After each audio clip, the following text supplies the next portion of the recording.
तो इस श्लोक में ये बताया गया है कि भगवान श्री कृष्ण जो है वो अंतरात्मा हैं। भगवान श्री कृष्ण भी भगवत गीता में एक श्लोक में बोलते हैं अर्जुन जी से कि हृद्देशे अर्जुना तिष्ठति। मैं समस्त जीवात्मा सारे लिविंग एंटिटी सबके अंदर में, जीव जंतु पेड़ प्राणी पक्षी सभी के हृदय के अंदर में मैं बैठा हूँ। कृष्ण भगवान ये अर्जुना को बताते हैं। और श्रीमद् भागवतम में भी बहुत जगह पे इसका वर्णन है कि कैसे परमात्मा जो है वो सारे जीव जंतु सारे जीवात्मा के हृदय में वो बैठे हैं। तो इसलिए उनको ये भी बोला जाता है कि वो है उपदृष्टा और अनुमंता। तो उपदृष्टा का क्या मतलब होता है कि वो देख रहे हैं सब कुछ, ओवरसीयर। और अनुमंता मतलब जो सैंक्शन करते हैं कि वो सब कुछ कर्मा के हिसाब से वो सैंक्शन करते हैं, वो अनुमति देते हैं। वो प्रभुपाद इसका बहुत अच्छे से एग्जाम्पल देते हैं कि कैसे भगवान सबके अंदर अंतरात्मा परमात्मा के रूप में भगवान अंदर बैठे हैं और कैसे ये सब कुछ विटनेस करते हैं। प्रभुपाद बताते हैं कि जैसे एक पेड़ में दो पक्षी हैं। एक पक्षी है जो कि सिर्फ बैठा हुआ है और वो देख रहा है, और दूसरा पक्षी है, वो पक्षी क्या कर रहा है, पूरे पेड़ में घूम रहा है। वो कहाँ पे वो अच्छा फल है, पका हुआ फल है, वो ढूंढ रहा है, उसको खा रहा है। और इस तरह से उसका जो भी डिज़ायर है इधर उधर घूम रहा है, सोच रहा क्या करना है ये सब। तो वो सब ये कर रहा। तो दूसरा पक्षी बस उस डाली पे बैठ करके देख रहा है इस पक्षी को कि वो क्या क्या कर रहा है। तो उसी तरह से ये हमारा जो शरीर है इसमें दो पक्षी बैठे हैं इस शरीर में। एक तो परमात्मा है और दूसरा जीवात्मा है। तो ये पांच भौतिक शरीर जो है ये हम नहीं हैं। इसके अंदर हृदय है और हृदय में भगवान बैठे हैं और भगवान सब कुछ देख रहे हैं कि हम क्या सोच रहे हैं, क्या चाह रहे हैं, हमारी क्या इच्छा है और क्या क्या करना चाह रही है। जैसे वो पक्षी जो है वो पूरे पेड़ में घूम घूम करके वो उसको जो सुखपूर्वक लगता है वो करना चाहता है, उसी तरह से ये पक्षी इस शरीर में बैठ करके इस दुनिया में वो भ्रमण कर रहा है और ढूंढ रहा है कि हमें कुछ खुशी का, कुछ सुखपूर्वक चीज़ ऐसा कुछ मिल जाए। तो ये भगवान श्री कृष्ण अर्जुन को बताते हैं हृद्देशे अर्जुना तिष्ठति। तो कृष्ण भगवान सबके हृदय में बैठे हैं। तो ये है जो यहाँ पे लिखा हुआ है कि प्रत्येक के अंतरात्मा है और वायु के समान अंदर तथा बाहर विद्यमान रहते हैं। इस प्रकार केवल वे ही हैं जो पूजा करने वाले का समग्र कल्याण करते हैं। तो इसमें डेमी गॉड्स जो देवताओं की पूजा का है उसके बारे में बोला गया है कि हम जब भी कोई यज्ञ होता है, ये सब होता है, तो हम देवताओं की भी पूजा करते हैं। लेकिन उसमें हमें यह समझना है कि वास्तविक में जो पूजा हम करते हैं वो भगवान का ही होता है। जैसे इसमें एक बहुत ही सुंदर एक इंसिडेंट है, घटना है जो बहुत साल पहले हुई। जो नारद मुनि जो हैं वो भ्रमण कर रहे थे और भृगु ऋषि वो सैक्रिफाइस कर रहे थे, ऑर्गेनाइज कर रहे थे सैक्रिफाइस। बहुत साल, सतयुग की बात है ये। और बहुत सारे संत महात्मा लोग जो हैं एक साथ एकत्रित हो करके वो यज्ञ करने जा रहे थे। बहुत ही बड़ा अनुष्ठान था। तो नारद मुनि बहुत खुश हुए कि बहुत अच्छा है कि ऐसा अनुष्ठान कर रहे हैं। तो उन्होंने आकर के पूछा कि ये आप अनुष्ठान किसके लिए कर रहे हैं। तो उसमें जो संत महात्मा लोग हैं वो सभी कंफ्यूज थे। किसी ने बोला कि हम तो भगवान शिव जी के लिए कर रहे हैं, किसी ने बोला कि नहीं हम तो विष्णु जी के लिए कर रहे हैं, किसी ने बोला कि नहीं हम ब्रह्मा जी के लिए कर रहे हैं, ऐसे क्योंकि रचयिता तो ब्रह्मा जी हैं। ऐसे तो वो सारे कंफ्यूज थे कि किसको इसका यज्ञ का, इसका अनुष्ठान का जो भी ये होगा, इसको किसको डेडिकेट किया जाए, किसको ये ऑफर किया जाए। तो ये सारे कंफ्यूज थे।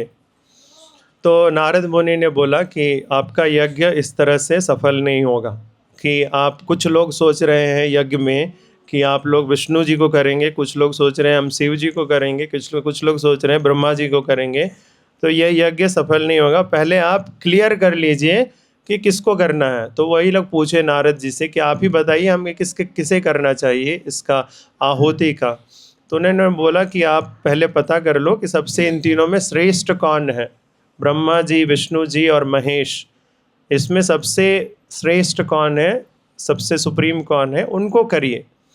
जैसे अग्र पूजा जो है, ये हस्तिनापुर में जब अग्र पूजा की बात हुई थी तो राजसूय यज्ञ के पहले तो दुर्योधन वगैरह सब थे, शिशुपाल वगैरह सब कोई थे, और युधिष्ठिर महाराज थे, भीष्म पितामह सब कोई थे। तो अग्र पूजा की बात हुई थी। तो उसमें डिस्कशन हुआ कि किसको ये अग्र पूजा किया जाए, सबसे पहले पूजा किसकी की जाए। तो बहुत लोगों ने बोला, सजेस्ट किया कि हाँ कृष्ण भगवान का करना चाहिए। फिर कुछ लोगों ने बोला नहीं, वो तो बहुत यंग हैं, भीष्म पितामह जी का करना चाहिए। भीष्म पितामह जी तो ब्रह्मचारी हैं, आजीवन ब्रह्मचारी हैं, और ओल्ड भी हैं, तो उनको करना चाहिए। तो फिर बाद में भीष्म पितामह जी ने ही क्लैरिफाई किया कि हम ब्रह्मचारी हैं, बट जिस तरह के भगवान श्री कृष्ण हैं, अगर हम उस तरह के सिचुएशन में रहते तो हम भी ब्रह्मचारी नहीं रह पाते, ऐसे उतने सारे गोपियों के बीच में इस तरह से। तो फिर सभी लोगों ने एग्री किया कि हाँ कृष्ण भगवान का ही अग्र पूजा करना चाहिए। तो ये डिसीजन हो करके फिर वो यज्ञ स्टार्ट हुआ, यज्ञ पूजा हुआ इस तरह से। तो उसी तरह से नारद मुनि ने इनको बोला कि पहले आप क्लैरिफाई कर लीजिए, ये निश्चित कर लीजिए कि कौन सबसे श्रेष्ठ है। तो इसका भार सौंपा गया उनके अध्यक्ष भृगु मुनि। तो भृगु मुनि को ये कार्य सौंपा गया कि आप ये पता करके आइए कि इन तीनों में सबसे श्रेष्ठ कौन है। इससे पहले ये पता नहीं था, कुछ लोगों को क्लियर था, बट पूरे जो विश्व में है ऐसा उतना प्रचार नहीं था कि हाँ इन तीनों में सबसे श्रेष्ठ कौन है, ऐसा प्रचार नहीं था। तो ये भी एक मकसद था, ये भी एक उद्देश्य था भगवान का कि इससे पता चले इस तरह से। तो भृगु मुनि जो है वो ब्रह्मा जी के पुत्र हैं। तो वो सबसे पहले ब्रह्मलोक गए, तो वहाँ पे ब्रह्मा जी से मिले। ब्रह्मा जी से जैसे ही वो ब्रह्मलोक में एंटर किए तो उन्होंने कुछ भी नहीं किया। जनरली पुत्र जो है प्रणाम करता है पिता को, और ख़ासकर ब्रह्मा जी तो बहुत ही वो उच्च कोटि में है और वो रचयिता हैं इस संसार के, तो उनको कुछ भी रेस्पेक्ट नहीं दिया, कुछ भी प्रणाम नहीं किया, कुछ भी। तो वो बहुत गुस्सा हो गए कि तुम इतने ऋषि होकर के ऐसे कर रहे हो, और उन कमंडल से निकाल करके उनको श्राप देने वाले थे, तो भाग गए वहाँ से। फिर भृगु जी को पता चल गया कि ब्रह्मा जी तो गुस्सा है, वो तो 3 मोड्स ऑफ मेटेरियल नेचर जो होता है, जो त्रिगुण जो होता है, जो रजोगुण, तमोगुण और सत्वगुण, तो ये तो ब्रह्मा जी इससे प्रभावित हैं, इसलिए वो गुस्सा कर रहे हैं मेरे ऊपर। तो फिर वो शिवलोक गए, लॉर्ड शिवा के पास। तो शिव जी जो है वो तपस्या कर वो लीन थे, और शिव जी वो लीन थे, और वो जैसे ही गए तो शिव जी ने रेस्पेक्टफुली आँख खोला और फिर उतरे, और उनको मिलने के लिए, वो आलिंगन करने के लिए कि हमारे धाम में ऋषि जी, भृगु ऋषि पधारे हैं, तो उनको वो आलिंगन करने के लिए, वो गला लगाने के लिए बढ़े आगे। तो भृगु मुनि तो वो तो टेस्ट करना था, तो वो जानबूझकर वो बोले रुको, दूर ही रुको, आपके शरीर में इतना ये भस्म वगैरह कितने दिन से नहीं नहाए, चिता भस्म वगैरह है और ये सांप वगैरह है, हम आपको गले नहीं लगा सकते ऐसे। तो भगवान शिव जी वो भी गुस्सा हो गए वो त्रिशूल लेके दौड़े उनके पीछे, तो ये भी भाग गए भृगु जी। तो भृगु मुनि को ये भी पता चल गया कि अच्छा शंकर जी ये भी गुस्सा कर रहे हैं। तो फिर वो बोले कि अब तो लास्ट ऑप्शन है, विष्णु जी के पास जाते हैं, देखते हैं क्या है उनका सिचुएशन। तो इस तरह से भृगु जी जो है वो टेस्ट कर रहे थे इनको। तो वो गए फिर वैकुंठा। लक्ष्मी जी जो हैं वो भगवान विष्णु जी का चरण वो सेवा कर रही थी, चरण दबा रही थी। तो वो जैसे ही वो घुसे तो वो विष्णु जी आँख मूंदे हुए थे और वो मेडिटेशन में थे। तो भृगु जी जो है वो डायरेक्टली गए और अपने पैर से, राइट लेग से उन्होंने ज़ोर से भगवान के छाती में उन्होंने किक किया, ज़ोर से भगवान के हृदय में, छाती में उन्होंने किक किया, ज़ोर से पैर मारा। तो भगवान का नींद खुल गया, भगवान मेडिटेशन से उठ गए और मेडिटेशन से उठ गए और लक्ष्मी जी देखी कि ये क्या हो गया, मेरे सामने मेरे पति का ऐसा अपमान, ऐसा, और वो भी बहुत नाराज़ हो गई। और विष्णु जी जो है आँख खोले और भृगु जी जो है खड़े हैं कि अब देखते हैं क्या करते हैं ये। तो विष्णु जी जो है उन्होंने तुरंत क्षमा मांगी, बोले कि हमें क्षमा कर दीजिए, हमें पता नहीं चला, आ पाए हैं। और उनका पैर लेकर के उनका चरण दबाने लगे, बोले कि देखिए हमारा छाती तो बहुत मजबूत है, पत्थर के जैसा है, आपके पैर में कहीं चोट न लग गई हो, इसलिए वो उनका ऐसे चरण स्पर्श किए, इस तरह से ऐसे करके दबाने लगे। तो भृगु मुनि को ये एहसास हो गया कि विष्णु जी जो हैं ये इन गुणों से बहुत ऊपर हैं। ये सत्वगुण, रजोगुण और तमोगुण, इस गुण से वो प्रभावित नहीं हैं। और ऐसा ये टेस्ट करने के बाद फिर वो वापस आते हैं। तो इस बीच में होता ये है कि लक्ष्मी जी बहुत नाराज़ हो जाती हैं, उनको बार बार ये ध्यान आते रहता है कि हमारे पति को ऐसे वो मारा। तो वो इस तरह से सोचने लगती है, बोले कि हमको अब इस ऐसे हम वैकुंठा में अब नहीं रह सकते, तो हमको वापस हम तपस्या करके इस तरह के जो सोच है इससे बाहर निकलना है। और इसलिए वो भूलोक पे आ जाती हैं। और इसलिए फिर विष्णु जी भी फिर भूलोक पे आते हैं लक्ष्मी जी को ढूंढते हुए। और उसके बाद फिर उनका अवतार होता है श्रीनिवास गोविंद के रूप में, जैसे हम तिरुपति बालाजी में है, तो वो वही उसी से उस कहानी का वो प्रादुर्भाव होता है। जो श्रीनिवास गोविंदा पद्मावती जी का जो अवतार होता है धरती पे, उसका वही से शुरू होता है। उसके बाद भृगु जी जो है वो वापस आते हैं और वापस आके सारे संत महात्माओं को बताते हैं कि भगवान विष्णु जो है वही श्रेष्ठ हैं, उन्हीं का पूजा हमें करना चाहिए और उन्हीं को यज्ञ की सारी आहुति उन्हीं को समर्पित करनी चाहिए। ये सब तो ये क्लैरिफाई हो गया। तो यही चीज़ यहाँ पे बताया गया है कि जो सूर्य, चंद्र तथा इंद्र जैसे देवताओं की पूजा करते हैं, किंतु ये तो परमेश्वर का भौतिक प्रतिनिधि मात्र हैं। ये तो परमेश्वर का अप्रत्यक्ष गुणात्मक प्रतिनिधित्व करते हैं। ये भगवान के प्रतिनिधि हैं। ये ऐसा नहीं है कि हमें उनका पूजा करना चाहिए और सारा उनका रेस्पेक्ट हमें करना चाहिए, ये सब है। बट कृष्ण भगवान ने स्वयं ही, जब उनका अवतार हुआ था द्वापर युग में, तो स्वयं ही उन्होंने मना किया है। उसके लिए एक बहुत बड़ी लीला की उन्होंने, जो गोवर्धन लीला है, स्वयं ही उन्होंने मना किया है कि देवी देवताओं की पूजा नहीं करनी चाहिए।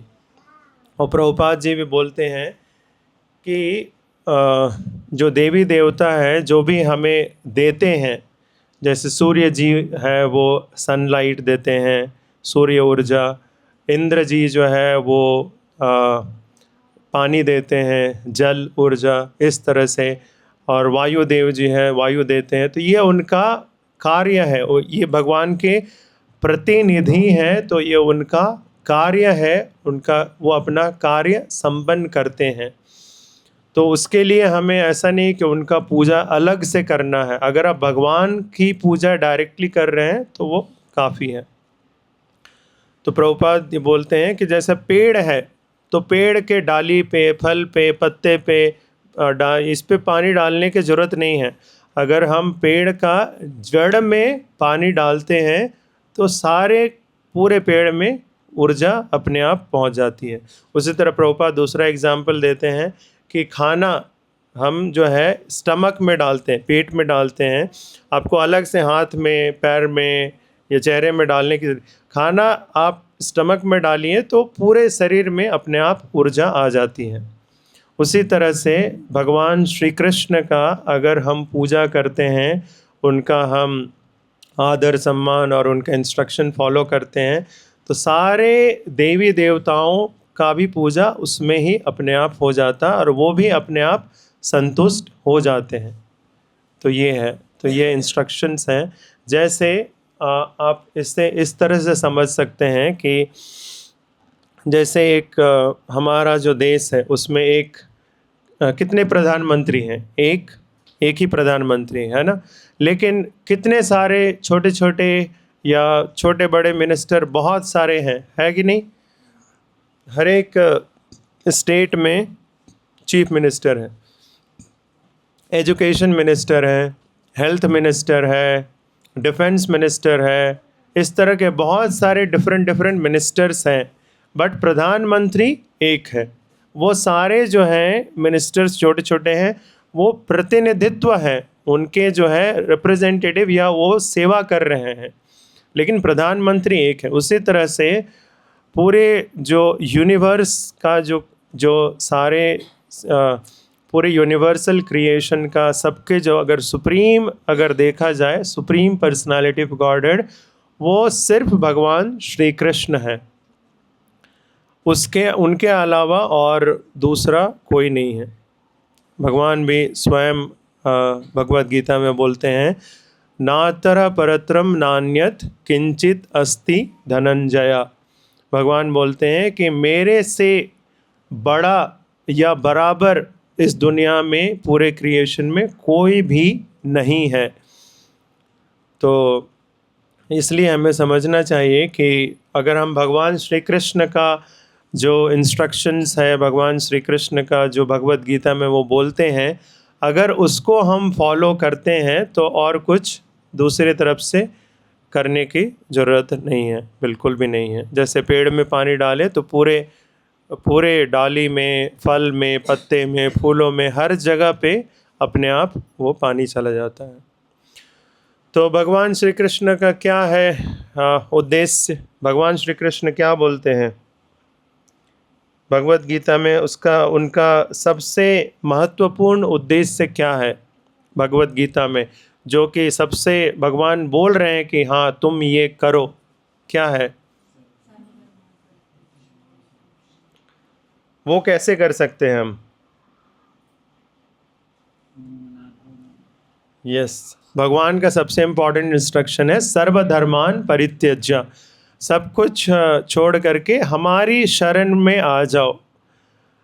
भगवान का शरण लेना मतलब भगवान का इंस्ट्रक्शंस, भगवान का जो निर्देश है उसका पालन करना। और भगवान का निर्देश उसके पहले वाले वर्ष में भगवान ने बोला है, मन मना भव मद भक्तो मद्याजी माम नमस्कुरु। ये 4 इंस्ट्रक्शन है, बहुत ही सिंपल है। एक प्रभुपाद का एक लेक्चर है, इस पे एक छोटा सा है, मैं प्ले करता हूँ ताकि। इसका नाम है कृष्ण कॉन्शसनेस। ये 4 बात सब समय भगवान का चिंतन करना।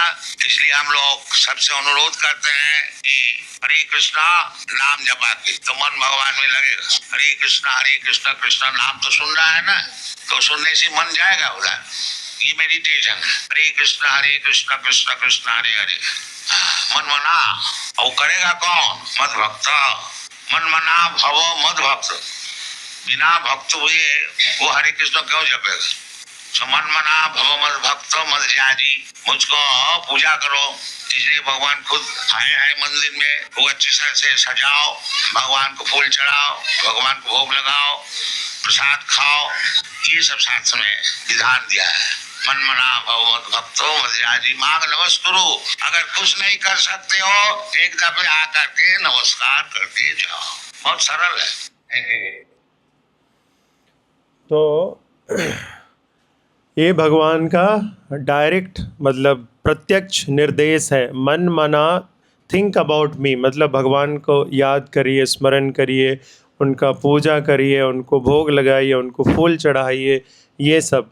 तो ये भगवान श्री कृष्ण का प्रत्यक्ष निर्देश है। आप लोग भी घर में ये माताओं के लिए, बहनों के लिए बहुत ही इम्पॉर्टेंट है कि घर में जब भी आप हैं तो भगवान को कुछ, अगर रोज़ नहीं, अगर रोज़ कर सकते हैं तो बहुत अच्छा, नहीं तो कभी कुछ भी भगवान के लिए कुछ भोग बना करके उनको अर्पित करें, उनको ऑफ़र करें, और भगवान खुद आ करके वो ग्रहण करते हैं। बहुत सारे केसेस हैं जिसमें भगवान को देखा गया कि भगवान वो खा रहे हैं, बहुत सारे केसेस हैं। तो अगर आप प्रेम से अगर भगवान को हम अर्पित करते हैं कुछ भी भोग, तो भगवान वो ग्रहण करते हैं। ऐसा एक कहानी है राघव पंडित जी का, जो कि चैतन्य चरितामृता में आता है कि राघव पंडित जो चैतन्य महाप्रभु के बहुत ही परम भक्त हैं, नित्यानंद प्रभु के, उनका घर पानीहाटी में था। तो वो भगवान को, श्री कृष्ण को, चैतन्य महाप्रभु को नारियल का पानी पिलाते थे।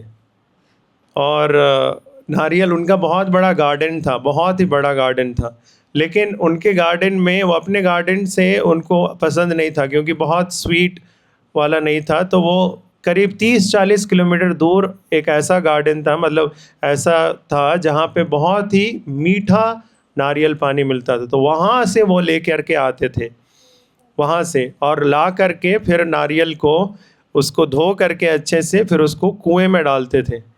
कुएं के अंदर, उस समय फ्रिज वगैरह कुछ तो था नहीं, तो कुएं के अंदर डालते थे ताकि वो ठंडा हो जाए। और फिर जब भोग लगाना है तो भोग लगाने से थोड़ी देर पहले उसको निकालते थे और फिर उसको अच्छे से काट करके और फिर उसको भगवान को भोग लगाते थे।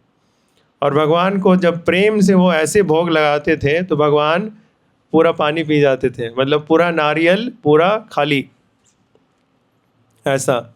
और उसके बाद वो नारियल को काट करके उसके अंदर जो वो होता है पल्प, उसको निकाल करके प्लेट में दे करके भगवान को ऑफ़र करते थे, और भगवान जो है वो प्लेट का भी पूरा खाली कर देते थे, खा जाते थे। तो इस तरह से बहुत सारा लीला जो है राघव पंडित, ये चैतन्य चरितामृता में आता है। जो राघव पंडित, उस चैप्टर का नाम ही है pure devotional service of Raghav Pandit, Raghav Pandit ji की शुद्ध भक्ति। तो ऐसे वो बहुत ही परम भक्त थे। और साक्षी गोपाल जी का है, वो अलारनाथ जी का वो कहानी है जहाँ पे वो बालक था, वो ब्राह्मण था, पति पत्नी थे और उनका पुत्र था, तो पति सेवा करता था ब्राह्मण। तो वो ब्राह्मण को कहीं जाना हुआ 2-3 दिन के लिए, तो फिर वो अपना पुत्र है उनको समझा करके गया कि ऐसे ऐसे भोग लगाना है। तो उनकी माता जो है, माता जी, उनकी माँ सब कुछ बना करके अच्छे से भोग सजा करके तुलसी डाल करके उसको अपने बच्चे को दे देती कि जाओ तुम भगवान को भोग लगा करके आओ। तो वो जब आता था बच्चा तो वो सब कुछ करके वो भगवान के पास थाली लग करके वो बोला भगवान को कि आप खा लीजिए, और वो चला गया खेलने। फिर खेलने चला गया, फिर खेल करके आया 10-15 मिनट के बाद, तो देखा कि प्लेट को सारा खाना तो वैसे ही रखा हुआ है। तो वो सोचने लगा कि मुझसे कुछ गलती हो गई, भगवान गुस्सा हो गया क्या। वो रोने लगा, माफ़ी मांगने लगा, बोला कि आप खा लीजिए नहीं तो मुझे बहुत मार पड़ेगी घर पे, मेरी माँ बहुत मारेगी कि भगवान को नहीं खिलाया तुम ऐसे करके। तो इस तरह से वो सोचने लगा और रोने लगा, और फिर बोला कि आप खा लीजिए, हम थोड़ी देर में आया करके खाली प्लेट ले जाएंगे। और वो फिर से वो चला गया, फिर से 10 मिनट के बाद आया तो प्लेट वैसे ही रखा हुआ है। फिर तो और ज़ोर से रोने लगा, फिर वो बोलने लगा, फिर बहुत विनती किया तो भगवान स्वयं मूर्ति से उतर करके आ करके उसके सामने सारा कुछ ले करके खाने लगे, और सारा पूरा प्लेट खाली कर दिए, और फिर वो खाली प्लेट ले करके माँ को दे दिया। ऐसा 3 दिन हुआ, और जब उसके बाद तीनों दिन माँ पूछी कहाँ है, तो बोले भगवान खा गए, और वो दौड़ दौड़ के चले जाता खेलने। तो माँ सोचती थी कहीं दोस्तों को दे दिया, क्या किया, वो ज़्यादा नहीं सोचती थी, वो भूखे रहती थी, क्योंकि वो बहुत ज़्यादा वो अमीर ऐसा कुछ नहीं था। जो भगवान का भोग वापस आता था वही वो ग्रहण करते थे। तो तीसरे दिन जब वो उसके पिताजी आए तो वो उसको माताजी ने पूरा बताई कि ऐसे ऐसे करता है, ये कुछ नहीं लाता है, खाली प्लेट लाता है, बोलता है कि भगवान खा गए हैं सब कुछ। तो वो पूछे तो लड़का बच्चा बोला कि हाँ भगवान तो सब खा गए। तो अगले दिन फिर बोले कि ठीक है हम देख लेके जाओ। तो इन्होंने प्लान किया कि ठीक है हम देखते हैं क्या करता है ये। तो वो छुप गए पिलर के पीछे में, और लड़का वैसे ही लेके गया और बहुत प्रेम से भगवान से विनती की, तो भगवान फिर से उतर करके खाने लगे अच्छे से। तो ये ब्राह्मण तो बहुत ही अचंभित रह गया कि हमारा पुत्र का इतना प्रेम है कि ऐसा। तो इस तरह से बहुत सारा भगवान लीला करते हैं, जहाँ पे कि भगवान श्री कृष्ण स्वयं ग्रहण करते हैं। जो भी आप अगर प्रेम पूर्वक भगवान को अर्पित करते हैं तो भगवान स्वयं उसको ग्रहण करते हैं। ये आप देख नहीं पाएंगे क्योंकि हमारी भक्ति तो उतनी नहीं है, बट अगर प्रेम है तो आपको वो एहसास भी दिला देंगे कि हाँ हमने ग्रहण कर लिया ऐसा।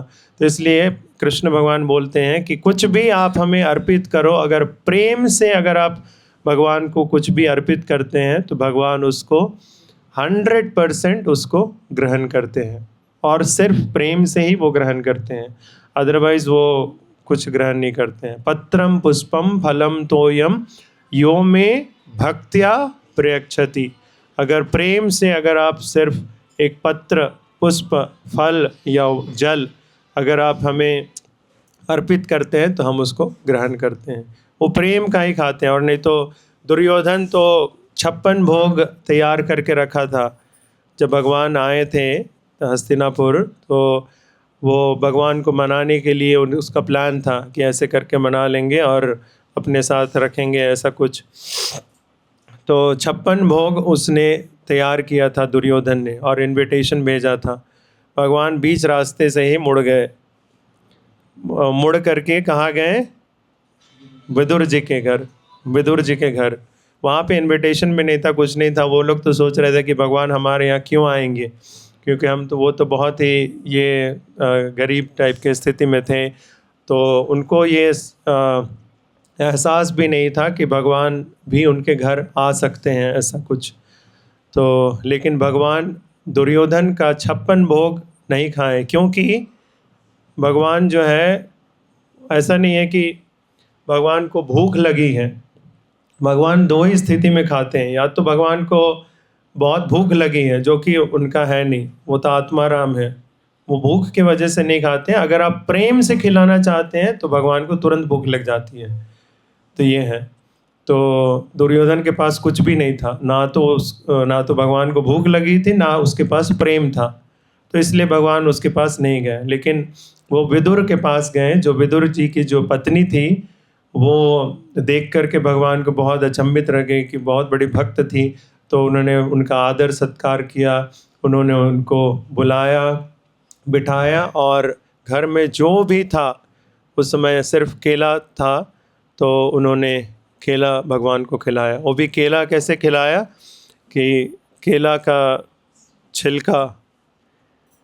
छिलका भगवान को हाथ में, और जो केला का जो फल है, जो गूदा, उसको फेंक देती थी वो। तो ऐसा, तो क्योंकि वो प्रेम में भगवान के बहुत थोड़ा ऐसा होता है जब वो, तो भगवान भी समझ गए उनका भाव कि वो बहुत प्रेम से दे रही है, तो भगवान छिलका भी खा गए। और जो विदुर जी आए तो देखे कि अरे ये क्या कर रही हो तुम, छिलका खिला रही हो। तो उन्होंने बोला कि डांटा, फिर उन्होंने गोदा फ्रूट जो है वो केला का फल दिया। तो भगवान बोले कि ये फल से ज़्यादा अच्छा वो छिलका था, ऐसे, क्योंकि वो प्रेम भाव से वो हो करके उनको खिला रही थी ऐसा। तो भगवान यही देखते हैं कि प्रेम वो देखते हैं भगवान। तो भगवान का निर्देश है कि मन मना भव मद भक्तो मद्याजी माम नमस्कुरु। ये 4 चीज़ अगर आप प्रेम से अगर कुछ भोग लगा सकते हैं, नहीं तो आप भगवान को याद कर लीजिए, नहीं तो कुछ फ्रूट्स वगैरह ला करके मंदिर में भगवान के लिए ला सकते हैं, नहीं तो फिर नमस्कार, सिर्फ नमस्कार भी कर लीजिए। तो ये है, तो ये भगवान का जो है ये डायरेक्ट निर्देश है। अगर हम इस निर्देश का पालन कर सकते हैं अच्छे से, तो भगवान जो है बहुत ही खुश रहेंगे और भगवान श्री कृष्ण का इस तरह से सबसे अच्छे से हम पूजा कर सकते हैं। और अलग से हमें किसी भी देवी देवताओं का और ऐसे किसी का अलग से हमें पूजा और इस तरह की करने की बिल्कुल भी ज़रूरत नहीं है। जैसे आप लोगों ने सुना होगा ये गोवर्धन लीला, सभी जानते हैं, है ना, कि वो इंद्र जी जो है वो थोड़े वो हो गए थे, पफ्ड अप, प्राइड, अहंकार आ गया था, तो भगवान उसका अहंकार चूर करने के लिए उसका यज्ञ बंद कर दिया और बोले कि यज्ञ करने की बिल्कुल भी ज़रूरत नहीं है इसका, क्योंकि ये तो इनका काम है। प्रभुपाद जी एक बहुत ही सुंदर एग्जाम्पल देते हैं इसके बारे में कि जैसे मान लीजिए कि आप स्टूडेंट हैं, आप शिक्षार्थी हैं, विद्यार्थी हैं, आप किसी कॉलेज में घर से बहुत ही दूर किसी कॉलेज में हैं और आप वहाँ पे पढ़ाई कर रहे हैं, तो आपको वहाँ पे ट्यूशन के लिए, रहने के लिए, खाने के लिए कुछ पैसा चाहिए, तो वो मनी ऑर्डर से मान लीजिए आपके माता पिता घर से भेजते हैं, है ना। तो मान लीजिए आपको वो भेज रहे हैं 10,000 रुपये, वो भेजें मान लीजिए आपको, और वो पोस्टमैन जो है वो मनी ऑर्डर ला करके आपको पैसा दिया स्टूडेंट को, तो वो बच्चा जो पैसा लिया स्टूडेंट, उसको क्या सोचना चाहिए कि ये पैसा जो है ये हमारा पोस्टमैन दिया है या हमारे माता पिता ने भेजा है? माता पिता ने भेजा है ना, क्योंकि वो अब पोस्टमैन बोलेगा कि देखो हम इतना पैसा ला करके दिए तुम्हारे लिए, इतना सारा पैसा ला करके दिए, अब तुम हमारा पूजा करो, हमें पैसा दो, हमें घूस दो, इस तरह का वो बोलेगा।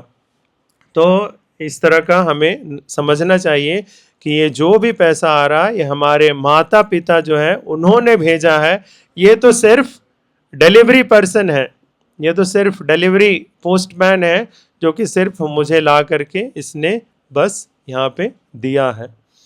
तो इसलिए हमें ये समझना चाहिए, जैसे गवर्नमेंट ऑफिसर में भी अगर आप पासपोर्ट बनवाने जाना है, कहीं कुछ गवर्नमेंट का काम है कुछ, तो बोलते हैं कुछ पैसे दो या कुछ घूस या कुछ ऐसा मांगते हैं, तो हमें समझना चाहिए कि हमें देने की ज़रूरत नहीं है, क्योंकि वो उसका काम है, तो हम जो भी पैसे देते हैं वो गवर्नमेंट को देते हैं। तो इस तरह हमें समझना है कि ये सारे देवी देवता जो हैं ये सारे भगवान के जो है प्रतिनिधित्व हैं, हमें अलग से उनकी पूजा या ऐसा कुछ अलग से करने का ज़रूरत नहीं है। तो ये हमें बहुत अच्छी तरह से समझना है। लेकिन ये भी है कि ऐसा नहीं कि अब ठीक है हम समझ गए, आज तो भगवत गीता भागवतम का क्लास हुआ, आज बहुत अच्छे से पता चला, हम मंदिर के बाहर जा रहे हैं तो उधर देखे कोई शिव जी का मंदिर है तो मुंह मोड़ के चल दिए, और गणेश जी का मंदिर है तो हम तो समझ रहे हैं तुम्हारा तो कुछ है नहीं, सब तो भगवान है, मुंह मोड़ के चले दिए। ऐसा बिल्कुल भी नहीं करना चाहिए, हमें उनका रेस्पेक्ट करना चाहिए, उनका रेस्पेक्ट करना चाहिए, उनको प्रणाम कीजिए, शिव जी को भी आप प्रणाम कीजिए, आप मंदिर पे जा सकते हैं, गणेश जी को भी प्रणाम कर, लेकिन प्रणाम करना या भगवान उनका मंदिर जाना उसका उद्देश्य यही होना चाहिए कि हमें आप कृष्ण भक्ति में हमें आप अपना आशीर्वाद दें ताकि हम कृष्ण भक्ति में आगे और बढ़ सकें, क्योंकि वो भी वही कर रहे हैं। गणेश जी और शंकर जी और दुर्गा जी और कोई भी देवी देवता, उनका भी सिर्फ एकमात्र उद्देश्य है कि वो भगवान का सेवा कर रहे हैं, उनका जिंदगी का भी सिर्फ एकमात्र उद्देश्य है कि वो भगवान का ही सेवा कर रहे हैं। दुर्गा जी जो हैं वो भी भगवान की सेवा कर रही हैं, और गणेश जी उन्होंने भगवत गीता लिखा, श्रीमद् भागवतम, ये सब, और वो भी भगवान जी की सेवा, लॉर्ड शिवा जो है वो भी भगवान जी का ही सेवा करते हैं। तो ये हमें समझना है। एक बहुत ही अच्छा प्रसंग है, मदर पार्वती जो है वो भगवान शिव से पूछती हैं कि कौन से, वो देखती हैं कि हमारे पति जो हैं वो तो हमेशा लीन रहते हैं तपस्या में, हमसे बात नहीं करते हैं और हमेशा कुछ कुछ वो चैंटिंग करते रहते हैं, क्या करते हैं वो, तो पूछी तो बोले कि हम राम राम जी का जप करते हैं ऐसे। तो वो अचंभित हो गई, वो तो सोचती थी कि हमारे पति जो हैं शिव जी हैं वही सबसे बड़े हैं और उनसे बड़ा और कोई नहीं है। तो उन्होंने बताया ये तुम्हारा भ्रम है, ऐसा नहीं है, हम हमारे से हम राम जी का पूजा करते हैं। और उन्होंने बताया, तो उन्होंने पूछा कि तो फिर किसकी आराधना, किसकी पूजा सबसे बड़ी है, उन्होंने ये पूछा, पार्वती जी ने शिव जी से पूछा, तो फिर आप हमें बताइए कि किसकी पूजा सबसे बड़ी है।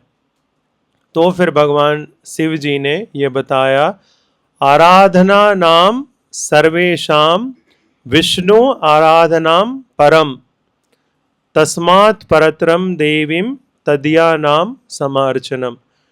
तो शिव जी बोले, आराधना नाम सर्वेशाम मीन्स सारे आराधनों में, सर्वेशाम सारे के सारे आराधना में, विष्णु आराधनाम परम विष्णु जी का, कृष्ण जी का, विष्णु जी का आराधना परम सबसे ऊंचा है।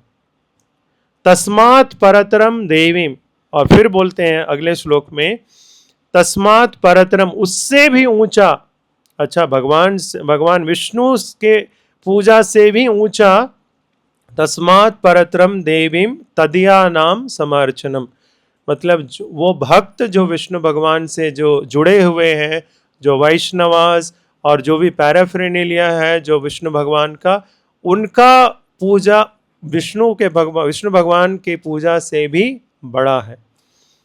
तो ये स्वयं शंकर भगवान ने, शिव जी ने कहा कि भगवान विष्णु जी का आराधना सबसे ऊंचा है, उससे भी ऊंचा उनके भक्त का, वैष्णवास का ये है।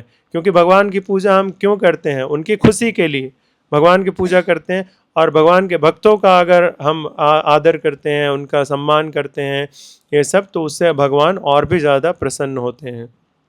तो ये भगवान शिव ने स्वयं पार्वती जी को ये बताया। तो इसलिए हमें समझना चाहिए कि हमें इधर उधर कहीं रिश्वत, कहीं घूस या कहीं देने की ज़रूरत नहीं है कोई डेमी गॉड्स को, ये सब को। हमें समझना है कि हम भगवान श्री कृष्ण वही हैं, लेकिन हमें आदर करना है। सारे डेमी गॉड से आप प्रार्थना कर सकते हैं, भगवान शिव जी से अगर आप ये प्रार्थना करें कि आप हमें आशीर्वाद दीजिए ताकि हम भगवान कृष्ण की भक्ति में आगे बढ़ सकें, तो वो बहुत प्रसन्न होंगे, बहुत खुश होंगे। आप गणेश जी से प्रार्थना कीजिए कि हमारे हमारे जो आध्यात्मिक जीवन है, स्पिरिचुअल लाइफ में हमारा, आप जो भी विघ्न है उसको आप हटा दीजिए ताकि हम भगवान की भक्ति में आगे बढ़ सकें, तो वो बहुत ही प्रसन्न होंगे। आप दुर्गा जी से, किसी से भी प्रार्थना कर सकते हैं, उनके मंदिर भी जा सकते हैं, लेकिन हमें ये जानना है, ये समझना है कि उसका उद्देश्य क्या है, उसका मकसद क्या है, तो ये हमें समझना है। और भगवान का ये निर्देश है, मन मना भव मद भक्तो। मन मना, प्रभुपाद जी बोलते हैं कि आप कैसे भगवान के बारे में हमेशा कैसे सोच सकते हैं, कैसे सोच सकते हैं, क्या बताते हैं प्रभुपाद जी, कैसे हम भगवान के बारे में हमेशा सोच सकते हैं, कैसे?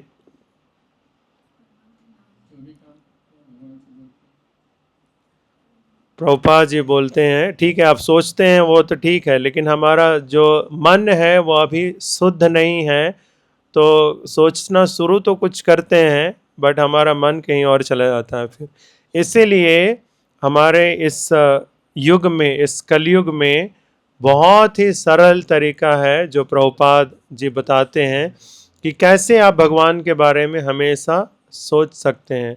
भगवान के बारे में हमेशा सोचना मतलब भगवान के नाम का जप करना, भगवान का हमेशा ही नाम लेते रहना, अगर हम ये कर सकते हैं तो उसका मतलब ये है कि हम हमेशा भगवान को याद कर रहे हैं, हमेशा भगवान के बारे में सोच रहे हैं।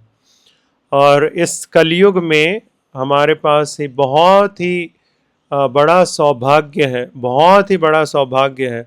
ऐसा सौभाग्य अगर सतयुग में मिल जाता, द्वापर में या त्रेता में मिल जाता, तो सारे के सारे लोग बैक टू गॉडेड चले जाते। ऐसे सतयुग में सारे ही हुए, बट जैसे युग के बाद 75%, 50%, अभी तो कितना परसेंट है उसका कुछ गारंटी नहीं है, बट ये है कि इस कलयुग में जो भगवान का नाम जो है ये बहुत ही सरल तरीके से हमारे पास है। और अगर हम भगवान का नाम अच्छे से अगर हम जप कर सकते हैं तो हम भी इस संसार से, संसार के चक्र से बिल्कुल मुक्त होकर के भगवान के धाम में जा सकते हैं। यही प्रभुपाद जी का शिक्षा है और प्रभुपाद जी यही समझा रहे हैं।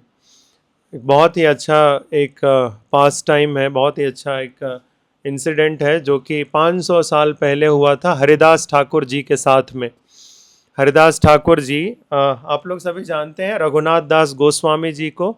उनके जो पिताजी थे हिरण्य मजुमदार और चाचा जी गोवर्धन मजुमदार, उनके घर में हरिदास ठाकुर जी आया जाया करते थे। तो हरिदास ठाकुर जी वो बता रहे थे इनका हरिनाम जी का, हरिनाम का ग्लोरिफिकेशन। तो उसमें बताते बोले कि हरिनाम जो है करने से आदमी ये संसार चक्र से मुक्त हो जाता है, आदमी को सारे सुख प्राप्त होते हैं और भगवान का प्रेम प्राप्त होता है। तो उसमें एक आदमी था जिसका नाम था गोपाल चक्रवर्ती। उसने चैलेंज किया कि आप ऐसा कैसे बोल सकते हैं, हम ये इतने सारे संत महात्मा लोग हैं जो योग करते हैं, अष्टांग योग करते हैं, तपस्या करते हैं, एक एक 100 साल 500 साल तपस्या कर रहे हैं, 1000 साल, उनका कुछ हुआ ही नहीं। आप बोल रहे हैं कि भगवान का बस नाम जप करो तो सब कुछ, भगवान का भक्ति भी हो जाएगा और संसार चक्र से मुक्त भी हो जाएगा। तो ऐसा आप कैसे बोलते हैं? ऐसा वो गुस्सा होकर के उसने बोला कि आप झूठ ऐसा बोल रहे हैं, आपकी नाक कट जाएगी, आपकी नाक कट जाए, ऐसे वो गुस्सा होकर के बोल दिया हरिदास ठाकुर जी को। तो हरिदास ठाकुर जी भी बोले कि हाँ अगर मेरा बात झूठ है तो हमारा नाक कट जाएगा, ऐसे उन्होंने बोल दिया। अब सारे लोग गुस्सा हो गए कि तुम ऐसे कैसे बोल दिया हरिदास ठाकुर जी को ऐसे।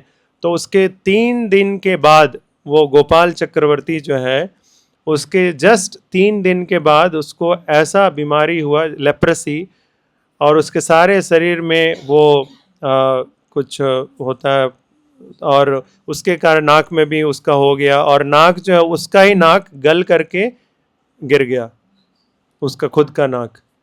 तो सारे लोग फिर समझ गए कि हाँ भगवान का इसने अपराध किया और भगवान के नाम का उसने ऐसा चैलेंज किया, इसके वजह से। और फिर सारे लोग समझ गए कि हरिदास ठाकुर जी जो भी बोले हैं वो बिल्कुल सत्य है, कि भगवान का नाम का सिर्फ जप करने से सारी की सारी आप संसार चक्र से मुक्त हो जाएंगे, आपको सारा सुख, सारा सिद्धि, सब कुछ आपको प्राप्त हो जाएगा सिर्फ भगवान का नाम का अच्छे से प्रेम पूर्वक जप करने से। अब भगवान का नाम का जप करना ये तो है, लेकिन प्रभुपाद जी बोलते हैं कि अच्छे से जप करना है। ऐसा नहीं कि हाँ भगवान का नाम जप कर रहे हैं तो हम जप कर रहे हैं और व्हाट्सएप और इधर उधर समय इधर उधर, मन इधर उधर जा रहा है।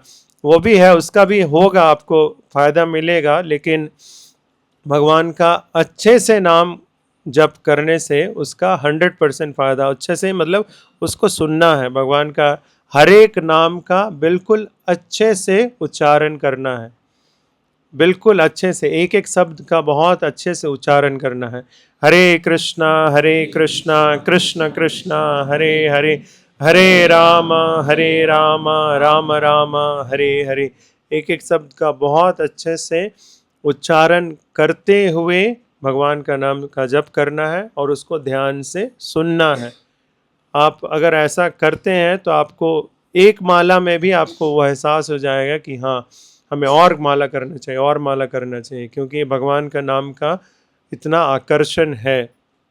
तो इसलिए ये भगवान का निर्देश है कि मन मना भव मद भक्तो मध्याजी माम नमस्कुरु और सर्वधर्मान परित्यज्य। तो ये हम फॉलो कैसे कर सकते हैं कि हम भगवान का नाम का जप करें रोज़ दिन, अच्छे से प्रेम से भगवान को भोग लगाएं, भगवान को जो कुछ भी अगर हमारे बस में है, हमारा जो भी पॉसिबिलिटी है, जो भी हमारे से संभव हो सके, हम वो चीज़ को भगवान को बना करके प्रेम पूर्वक भोग लगाएं। फल फूल तुलसी जो कुछ भी हम प्रेम पूर्वक भगवान को अगर भोग लगाते हैं तो भगवान उसको 100% उसको ग्रहण करते हैं। ये भगवान का ही किया हुआ वादा है।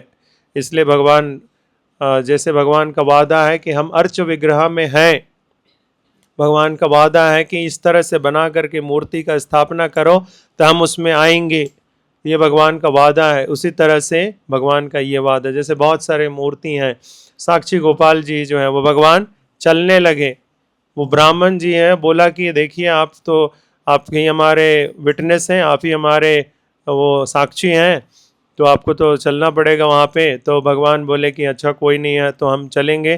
तो भगवान चल करके वहाँ वृंदावन से चल करके साउथ इंडिया विद्यानगर में आए साक्षी गोपाल जी। टोटा गोपीनाथ जी वो खड़े थे पहले, लेकिन अपने भक्त के वजह से गदाधर पंडित जो बहुत बूढ़े हो गए थे वो भगवान के ऊपर पहुंच नहीं सकते थे। चंदन लगाना, डेकोरेशन करना, उनको माला पहनाने के लिए भगवान का हाइट पहले 6 फीट था। टोटा गोपीनाथ जो जगन्नाथपुरी में है तो 6 फीट से भी ज़्यादा था, तो वो पहुंच नहीं पाते थे। तो उन्होंने सोचा कि अब तो हम छोड़ देंगे, पूजा नहीं करेंगे, हम तो बूढ़े हो गए। तो भगवान बैठ गए, भगवान बैठ गए, बोले कि हम बैठ जाते हैं, आप आराम से हमें चंदन लगाइए, माला पहनाइए, पूजा करिए, हम आपको ही चाहते हैं, आप ही हमारा पूजा करिए। तो भगवान ऐसे मतलब रिस्पॉन्स रहता है भगवान का। तो भगवान बस प्रेम चाहते हैं। जैसे राधा रमन जी का भी है वृंदावन में, वो शालिग्राम शिला थे, वो गोपाल भट्ट गोस्वामी जी उनका पूजा करते थे रोज़ दिन। तो अब किसी ने गिफ्ट किया वो मुरली, भगवान का नुपुर, पायल और मुकुट और ड्रेस वगैरह, तो अब शालिग्राम को वो कैसे पहनाएंगे ये सब चीज़। तो वो ये सोच करके बहुत ही रोने लगे, उदास हो गए कि दूसरे लोगों के पास है, वो लोग भगवान को पायल पहना सकते हैं, भगवान का चरण में तुलसी लगा सकते हैं, भगवान को ड्रेस पहना सकते हैं, पगड़ी पहना सकते हैं, मुरली दे सकते हैं, लेकिन ये तो ऐसा श्रृंगार नहीं कर सकते हैं क्योंकि शालिग्राम में गोल है पूरा, कहाँ पे पायल पहनाएंगे, कहाँ पे वो करेंगे। तो फिर ऐसे सोचते सोचते वो उदास होकर सो गए। अगले दिन जब देखते हैं कि वो शालिग्राम शिला जो है वो शिला है नहीं, उसके जगह पे वो राधा रमन जी, वो शिला जो है वो रूप अपना परिवर्तन करके राधा रमन जी का रूप ले लिए हैं। तो ऐसे भगवान का लीला है। जैसे भगवान का वादा है कि हम अर्च विग्रह में हैं, हम साक्षात हम हैं उसमें, तो उसी तरह से भगवान का ये वादा हम नाम में भी हैं। भगवान का नाम जो है, हरे कृष्ण मंत्र जो है, ये भगवान श्री कृष्ण से बिल्कुल भी अलग नहीं है। ये भगवान श्री कृष्ण ही हैं जो कि कली काले कृष्ण नाम रूप अवतार। भगवान श्री कृष्ण जो है कलयुग में नाम रूप के रूप में अवतरित हुए हैं। तो इसलिए अगर हम भगवान का नाम का जप अच्छे से करें, मन लगा करके, ध्यान लगा करके अच्छे से करें, तो हमारा कल्याण बहुत ही जल्द हो जाएगा। ठीक है, सो थैंक यू एवरीवन। हरे कृष्णा। किसी का अगर कुछ सवाल है कुछ तो आप पूछ सकते हैं।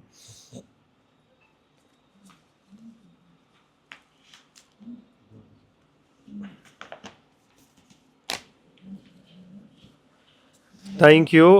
विश्व गुरु शिला प्रभुपाद की, ग्रंथराज श्रीमद् भागवतम की, हिताय गौर प्रेमानंदे।